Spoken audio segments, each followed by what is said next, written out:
Want to tell me what you think the Mennonite Brethren should be called? Just tell me again. Mennonite people in church. I like that a lot. That's really good. Why do you think that? Because we aren't just men in our society. We are a diverse group of people. We aren't just men and we aren't just women. We also have different meanings, like non-binary people. So it shouldn't just be called Mennonite Brethren Church. Also, some of us don't have brothers. Yeah. That's why I don't think it should be called Mennonite Brethren Church. She's right, of course. We are a diverse group of people. It would be pretty out of touch at this point to say that a word like brethren is inclusive or up to date with how the church actually functions and who shows up. The Mennonite and Mennonite Brethren churches in Canada have taken pretty different approaches to issues like women in leadership and the inclusion and affirmation of 2S LGBTQIA+ people in the church. What my little cousin said into my microphone one day last November is, to me, proof that there's something larger at play. That questions of gender and sexuality are not just internal grapplings in the church, but cause for division within and between denominations. Today, we're talking about how the MB Conference has handled conversation around queer inclusion. I'm Marnie Clausen, and this is the Schism Between Us.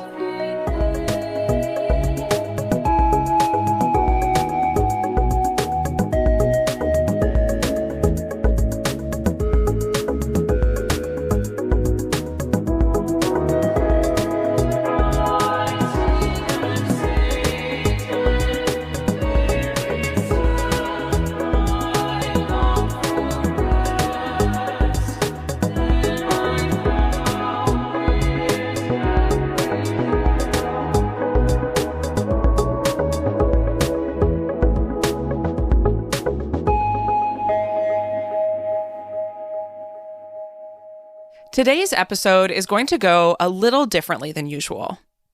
We're going to take a zoomed-in look at how the Mennonite Brethren denomination has dealt with questions of 2S LGBTQIA+ inclusion and affirmation in church leadership and marriage over the past few years. Keep in mind that this is part one of two. Next episode will provide more of a bird's-eye view of how these same questions have worked across both the Mennonite Brethren and the Mennonite Church denominations in Canada, as well as explore the ways division around gender and sexuality in the church can be a catalyst for tension between groups.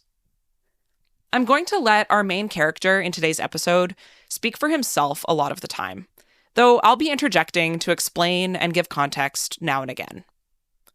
I also want to acknowledge that this episode deals with heavy subject matter, and that for some listeners, it can be triggering to listen to the painful experiences and different perspectives shared. I know I've found it challenging to make. I invite you, dear listener, to do what you need to, whether that's engaging in spiritual practices or taking breaks, and to do your best to listen well. I was born into a family that I had a mom and dad who were heavily invested in pastoral ministry. And notwithstanding all kinds of PK stories that often are negative or go sideways, I would say I grew up in a family where, and I would still say it even though mom and dad have both passed, that for better or for worse, they lived who they claim to be. That's Ed Willms. Ed pastors at Emmanuel Mennonite Church, just down the road from my parents' place in Abbotsford, BC. His was a name that had come up time and time again during the making of this podcast. And so one sunny day in early May of this spring, when I was visiting my folks in the Fraser Valley, I cold emailed him. Ed agreed to meet for coffee to learn more about the project. And pretty soon, we had relocated to his church office to have a longer conversation, this time on the record. I felt a call to my own sense of pastoral ministry and calling, and so just continually took steps to move in that direction. And then out of that, got married to my high school sweetheart, which was kind of cool, and Interesting. That's a whole story in itself as well. We then had an invitation to go and be sort of in an associate role in Nova Scotia, helping out with a couple there that were just, giving it all that they had kind of thing, to see if we could sort of resuscitate and build a fledgling MB church in Nova Scotia. Dartmouth was the only one out there at the time. And those were great years. And then we ended up transitioning to St. Catherine's. I did 5 years co-pastoring with my dad, which was pretty cool. Yeah. Tried to bring about renewal and resuscitation in a pretty traditional Mennonite Brethren church in St. Catherine's. Okay. Ed spent a long time in pastoral ministry in MB churches in Ontario and beyond. He was a visionary pastor, ready to try new things for the sake of revitalization and renewal. And in the mix of it, because I was also working on the conference level in a volunteer role in their church planting. We had a church planting board in Ontario. Okay. And so I was leading that at the time. And so a group of people that were it was Scott Street MB Church, as well as another church in the Niagara area, they were beginning to dream about, could we start something new? And they brought me in as a consultant. After being in Ontario for a while and taking on some challenges as a pastor, Ed got involved at the regional conference level. There were other story pieces going on in Ontario at the time within the Ontario MB conference that was really, the conference was struggling.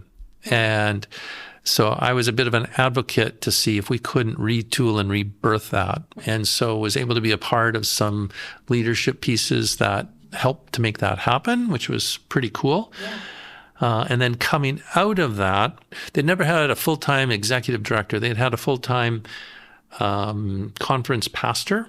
This was in the early 2010s. We then made the choice to do a merger with a church called Southridge that was kind of moving into the multi-site model for a season there. And I guess I was on staff there for almost 3 years, and then had the opportunity to move into a more executive role and served across the province in Ontario as the executive director. Okay. First one, actually, that they had. The biggest part of that would be that in my role as the executive director in Ontario, over the last, and I did that for a decade. It was just about, I did complete just under 10 years. Maybe it was a month or two extra. Huh. I loved it. It was filled with an awful lot of, many things, which were really good. It's really stretching. I'm guessing there was an awful lot of stress that I carried at different points. But in the last probably 3-4 years of that time, so this is up to 22. So I took over in 2012 to 22, I think is the way it was. In the last 4 or 5 years, the issue of LGBTQ inclusion was continually cropping up in different contexts. Yeah.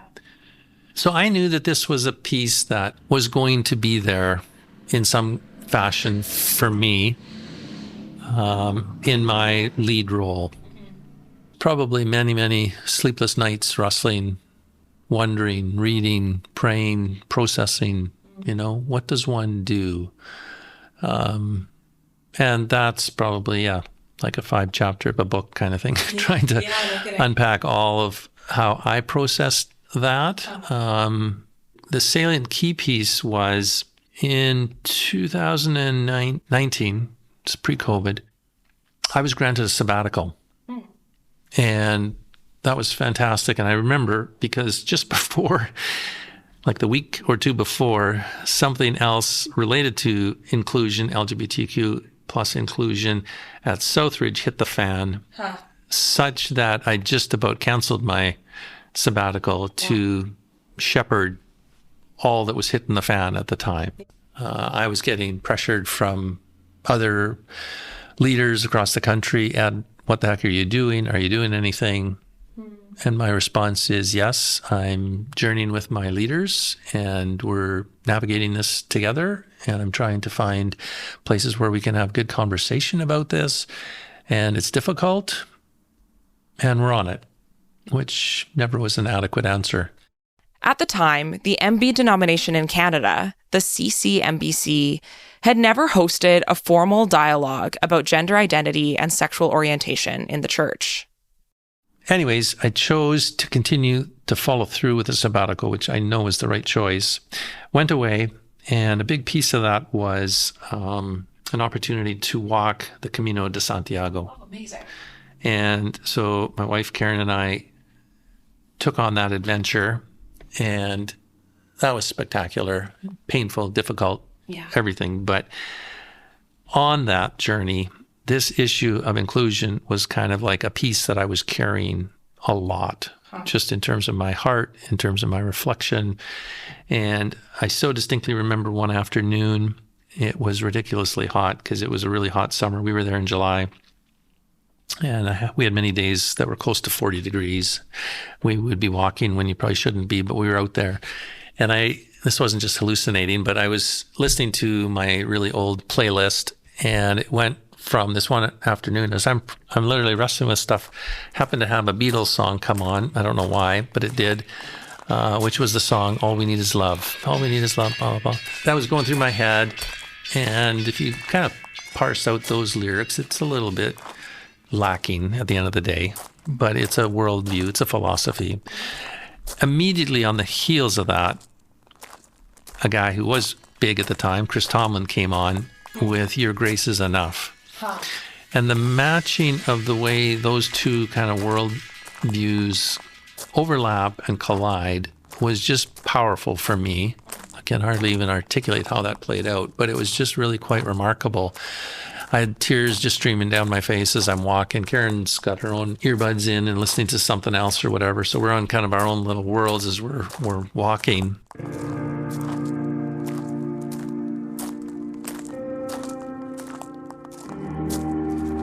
But it was a moment where I had this sense, and I don't know if I would really say it was an audible voice, but I just had a sense that, Ed, you're going to be marked by this issue. And I'm like, oh, crap. Like, what does that mean? What am I going to do with that? But it was powerful. That happened in Spain. Come home. We're in COVID. Very quickly thereafter, everything kind of goes away for a while because everybody's just coping with COVID. And so these issues kind of went into hibernation. It's important to remember that Ed held the role of executive director of the Ontario MB Conference from 2012 to 2022. So by the time COVID hit, he'd already been in the role for about 8 years. I, at some point in that journey, began to realize, like, somehow we're going to have to figure out where do we as a family of churches land on this. I had a church in Toronto that I had actually brought into the family, which became Free Church Toronto. I think you're aware of Free Church Toronto. That's my church. When I joined Free Church in 2023, I was aware that they had been part of the MB conference at one point in their history, but I had no idea just how significant their role in the conference and their departure from it had been. I still remember the first conversation I had with Cyril and John way back. Cyril and John were the pastors of Free Church at the time. John Osmond is still there today. You know, they said, Ed, you need to understand that when a new person walks in our door at our church, the first question they ask us as pastoral staff is, so where do you stand on the LGBTQ? Huh. And depending on how they would answer, had a lot of correlation with whether a person would come back or not. Yeah. And typically it was people that were looking for churches that were more open rather than more restrictive. Denominational nomad and whatnot. Yeah. That's my friend Misha, whom you met last episode. As a reminder, Misha is the children, youth, and families pastor at Free Church. Misha is also queer. Living document is what assured me that I would be able to be part of this church. So that's when I became a member. And then after that, the call came up, this and this. Free Church has a living document, a statement that allows for the inclusion of 2S LGBTQIA plus people into full participation in the congregation, including into the covenant of marriage. Without getting into too much detail, the living document positions Free Church as a Side C, or third way community, essentially one that allows for the full participation of all people, whether they're gay, straight, affirming, or non-affirming. On the team, it was that Free Church was always sort of like the odd one out in any denomination we had been a part of. And it was the case with this denomination as well. But that, with the living document having been established, and then I guess it took me way too long to piece this together, but I guess with the hiring of me on staff, the ushering of our eventual exit, like our ushering towards the exit of the denomination was underway. But that a big part of it was that there was always conversation. It was never a cut and dry letter. It was always a, let's have a meeting to talk, or let's bring this up at the gathering or the ministerial regional conference. I was shielded largely from that. John introduced me to like one of the execs or something for the MBs of our denomination or whatnot. And I said like, hi. And then he looked like he saw a ghost, because I didn't realize at the time, but I think John was doubling down on the hiring of me and the doubling down of this is look into the face of the person who you are deciding to reject. But I didn't know that at the time. All this stuff happening in the background, me ignorant of it.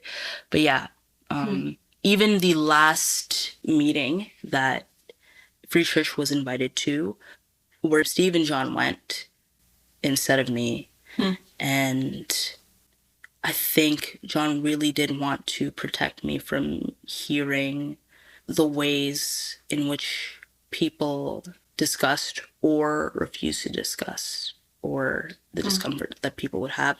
Always a great emphasis on wanting this big tent, wanting a denomination in which there are congregations that are primarily made of newer immigrants, perhaps with the values, with the historical and traditional church theology, but as well as some of these what I will now say is like colonial Christian values too, or maybe like cultural, like patriarchy and those things. Like they support one another. Less comfort with the idea of same-sex marriage and these churches that were being debated at the time. Misha's not 100% clear on whether her hiring was a direct cause of Free Church's dismissal from the conference, but she has her suspicions. I say that, and then people like previous elders, current elders, and even current staff and whatnot say like, don't say it's you didn't get us kicked out of the denomination, and if it wasn't you, it'd be something else because we still have this value as a church, this and this and this. And I'm out here like, That's probably all true. And I know for a fact that I'm like, yeah, but I probably didn't know. You were a factor. You may not have been the factor, but you were a prominent factor. And that is something that I will be grateful for in terms of Free Church's ethos of like, we are not going to dismiss anyone. During this whole ordeal, the other staff at Free Church put in a lot of effort to shield Misha from the goings-on at the conference level, lest she be caught in the theological crossfire. Yeah, the MB thing was something I was kept largely out of. It was a lot of cloak and dagger, but I think John especially wanted to protect me from, also wanted to protect them from my tendency to rabble-rouse a little bit. I think maybe with age and a little bit more experience, it becomes more and more real to me. It's like, if you want to move fast, move alone. If you want to move far, move together. And moving together does require, the lovely inconveniences of being in community. They were the people that we looked to for resourcing for me, for my ministry in that way, but I was largely protected. And I think I was purposefully shielded from interactions with the denomination. Yeah, when I came to on staff is our days are numbered. With the denomination. With the denomination. Our days are numbered. Because what ended up happening was like after that, it was so fast. It kept on being put on the agenda minutes, but then they kept on delaying it, not making a decision on it. Meanwhile, back at the conference level, Ed came to visit Free Church to see what God was up to there. I'm not sure there was another pastor who had intentionally gone there on a Sunday to even see what God's doing. But we're ready to make these pronouncements that because you're holding to a slightly different view of Article 13 or whatever it is, you can no longer be a part of this family. Right. Like, really? Yeah. Really?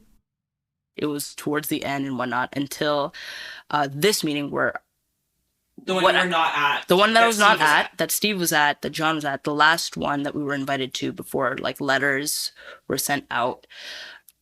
God bless Ed Willms, because he was the main one saying, look, just hear the church out. Let's just have a meeting and hear it out and discuss it as a community to see if Big Tent would be good for us. They kept on delaying that, deferring that, and then it happened. And my understanding was that fewer churches or churches attended that discussion because some were just like, they don't want to hear it. And then that was when Southridge got to say their piece, this and this and this. And after that meeting, it was within 3 months, like they went in that meeting, like maybe late August or September something. And it was October. We got a letter being like, hey, so we've decided, repent, or like, we'll give you this many months, like until January, something, to repent of this and go back. Otherwise, you will no longer be part of this like fellowship church denomination. Needless to say, tensions were at an all-time high. The Ontario MB Conference was making one thing clear. They were not interested in having a real, honest conversation about gender and sexuality. Meanwhile, in MB land, we had over the last number of years 2 human sexuality conferences. One was in Edmonton, one was in Winnipeg, where we broached the topic. Many people would say we talked about the topic. I would argue we talked around our understanding of what we believe. We didn't actually have an open conversation of that there may be a valid, viable alternative to our historical biblical understanding. And so we've never really had conversations where the other side has been given airtime and a legitimate space to actually articulate what it means. Ed decided it was high time to create that space. And so I thought, well, in Ontario, I sensed we had enough openness that maybe we could actually pull that off. So that fall in 22, I decided to try to have one of those. And with the endorsement of my board, although, after the fact, there's always different interpretations of what that all means. Sure. But I fully believed we had full endorsement of the team. We set up a day where we gathered as many leaders, and we had, I would say, about 90% of our pastors in the same room together from across the province. And I actually gave the bulk of the time, the primary airspace, to both John Osmond in Toronto as well as Jeff Lockyer, who was at Southridge, to share why it was that they sensed God was calling them as leaders and as pastors to be more open and more responsive to LGBTQ plus people, why they were feeling that would necessitate some changes in terms of how they were operating as churches, even while trying to stay within the overall understanding of an MB context. Yeah. I thought the day went really well. In fact, there was some phone conversations that happened as we were driving home saying this was amazing. While the conversation itself seemed to go well, Ed could not have predicted the aftermath. But again, there were other voices that were also in the room And immediately there was some pressure put on, the chairperson and others within the Ontario board to say, where in all the world is Ed taking us? What's happening? If we're going down this particular path, which seemed to be a bit more open path, is that not contradictory to the MB confession? And if that's the path, we're leaving. And my leaders, several of them, got a bit anxious about that. I would say maybe a little bit more than just a bit anxious around what that could mean. And then very quickly, I was at a national gathering of just our executive here in BC. Actually, it happened up at Camp Squia. It was, I think, the first, maybe the second time post-COVID that we actually met in person. It might have been the second time. So we were all still learning the rhythms of meeting in person again and stuff. Yeah. And again, that maybe is a whole nother deeper conversation sometime. But that event went sideways for me and proved to be pretty traumatic and painful. Accused of not saying things as they really were, I think was one of the accusations, not articulating the truth of what really happened at that event. And I know I was already being perceived as a bit of an outlier, because I would be the one asking questions like, why aren't we having full, wholesome conversation on both sides of this issue rather than just reiterating what we hold to as a particular family theologically? Yeah. So, yeah, that meeting, there was actually back-to-back meetings. There was our Faith and Life team meeting, and then there was going to be our national ministry team meeting, and some of us overlapped both, and some were new people in each, depending on our different roles. I was in both. For the first time ever I felt unsafe in such a fashion that I had to leave the meeting, the first one, realizing that, when you do these kinds of things, there's probably no going back.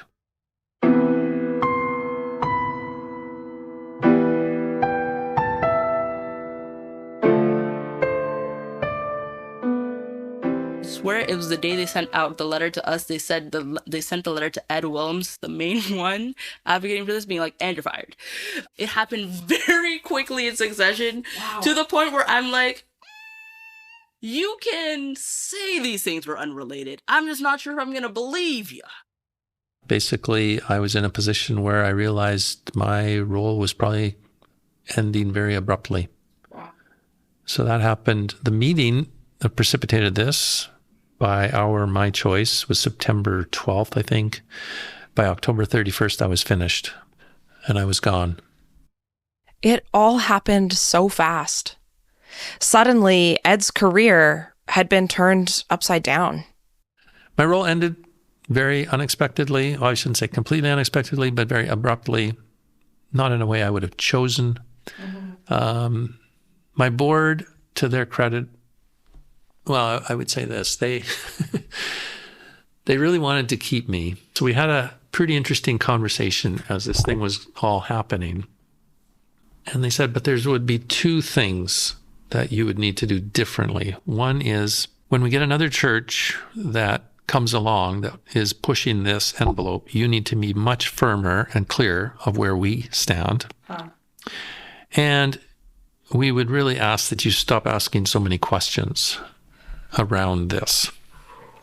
And it was one of those moments where, as a leader, I just had this intuitive sense that actually I don't need to pray a lot about this because I know I can't do what you're asking me to do. Sometimes you just know. You just know. And so I said, well, I will think I'll get back to you. But I knew instinctively, like, this isn't going to happen. It's not going to work. And they were very gracious. So severance-wise and all that kind of stuff. So yes, fast, traumatic. But I had this thing back in Spain that has been just a rock for me. Whether desired or not, Ed and Karen were left unanchored, ready for change. And so we moved to BC without any sense of ministry or We gave some thought to sort of early retirement. Weren't sure that the numbers quite made sense. So I actually went and got my class 3, and I drove for Valley Carriers for 9 months. So I did that, and then kind of realized over time, I'm probably not really exercising the gifts that I do have. But I couldn't run away from it either, kind of thing, right? So it's like, and in the mix, somewheres, I don't know, in months 5, 6, former high school friends of mine from MEI who attend here at Emmanuel came to us and said, would you consider? Which we initially just kind of laughed and said, are you kidding me? Like, Emmanuel, Mennonite? Long story short, Ed got the job. Karen's background is Mennonite church, so that part wasn't a huge stretch. For me, it was a bit more of a challenge to process. Sure. But it's a community that has been really warm, really accepting, on a journey of full inclusion. And I thought maybe it creates a space where I could have a bit more of an ongoing, I don't know if platform is the right term, but opportunity just to share and lean into some of the gifting and passions that I have. And so, we've been able to do a variety of pretty cool things, sessions on learning how to see in terms of our biases, talking quite a bit more about inclusion. What does that mean? And so you end up with new relationships and I have had people come and say, hey, can I talk with you? And I heard this happened. Let me tell you about my kid, or let me tell you, and you just, so that's been a gift. It's been beautiful. I've enjoyed that. Like even just our friends this last week, they're like, we don't know who else to talk to about this. And we're not looking for rights or wrongs, but just a listening ear. Lots of things are far from perfect in my reality, but it's nice to be in a space where I think on some of this, it actually is making a bit more sense to me. And I actually think it's a real opportunity in the world we're in if we can represent Christ well in a more open perspective. We did an open space event, which is the first one that's happened here in BC. That was fantastic last November. Might do another one this year. You're following what you best understand God wants you to do, and it's not always received or accepted in the way that you would wish or hope. So I feel really good about choices. It's cost. But of course, what happens in these moments is it opens up a whole new world.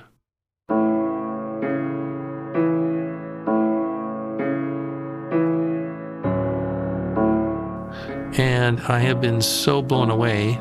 I've been to churches like Artisan in Vancouver. Artisan is another church that was removed from the BC Mennonite Brethren conference a few years ago. Like Free Church, they also consider themselves Side C, or Third Way. And I know when Karen and I were there, shortly after coming to BC, we said, boy, if we just lived closer, we know where we would be attending. Because there's this intuitive sense of like God's Spirit is present and is at work.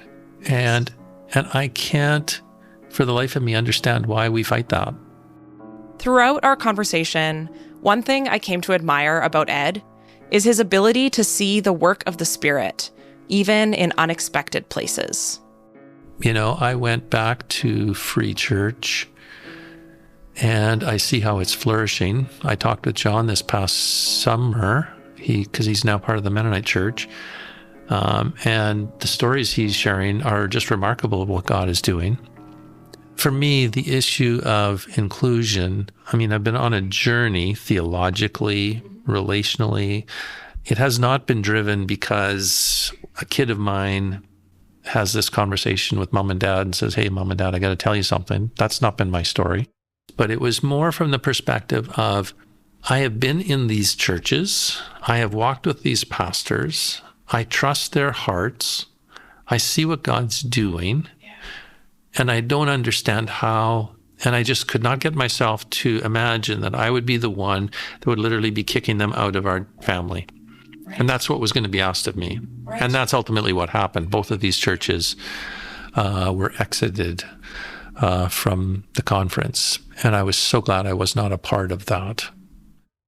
Ed tells me more about going to visit Free Church after he'd been removed from conference leadership.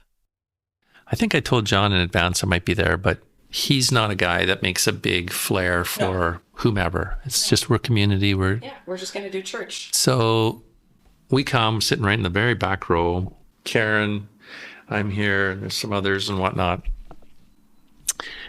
Well, doesn't John just make a comment to say, oh, and by the way, somewhere during the early morning prayer time or something like that of the service, our former executive director of the Ontario Conference, Ed, and his wife Karen are here, and they break into applause.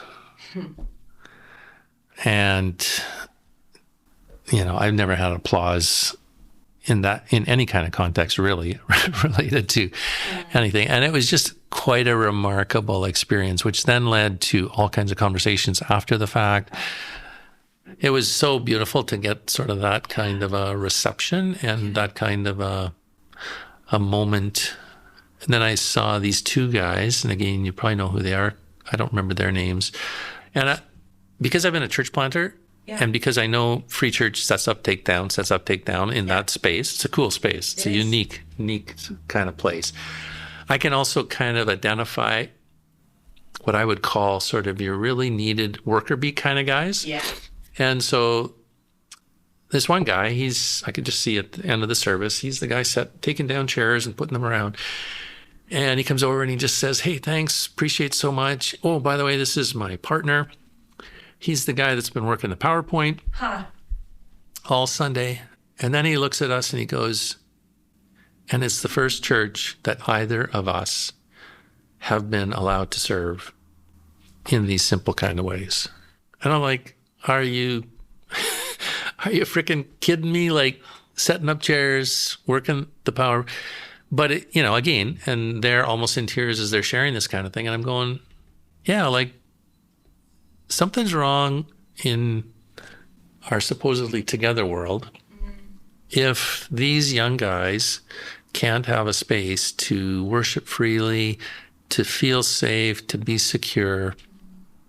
And the more I read the Gospels, the more I just kind of am always overcome by the fact that Jesus almost all the time was hanging with people on the margins. That's where he was more comfortable. And he always had critique. It wasn't with the people on the margins. He was always critiquing those that had it all figured out. Yeah. And it seems like not a lot has changed. Because of my seminary journey, I had realized that perhaps the issue of can same-sex marriage be like marriage is a sacrament in the Catholic Church and not so much, but like can same-sex marriage be something that is sacred, sacramental in the church in a way that is actually faithful to the heart of God? And the answer I got was like a sense that God's heart deeply hurts because of the way that the church has decided to demonize each other and like just denigrate each other. I realize there's all kinds of tough work one has to do theologically, and I don't think it's just dumbing it down or trying to appease, but you have to finally come to grips with like either people are made in God's image and they're different than what we thought, or what? Like we have to, I don't know, for me it's on some levels it's become so simple. Just we love people. We care for people. And why worry about some of the intricacies? I know that's hardly adequate for some people, but that's sort of how I've come to kind of understand that. Thank you for listening to The Schism Between Us. I'm your host, Marnie Clausen. This series is supported by Menno Creative, a program of Canadian Mennonite Magazine. Special thanks to Susan Fish for her ongoing support. I could not have told this story without the help of some very lovely people. At the beginning, and again now, you've heard an arrangement of the hymn In the Rifted Rock, arranged by Michaela Turner and performed by Marta Bonnet-Wiebe, Allegra Friesen-Epp, Matthew Veith, Solomon Schlegel, Courtney Kuhl-Schlegel, and Isaac Kuhl-Schlegel. The other sounds and music you've heard are by Jamie Terpstra and Matthew Veith.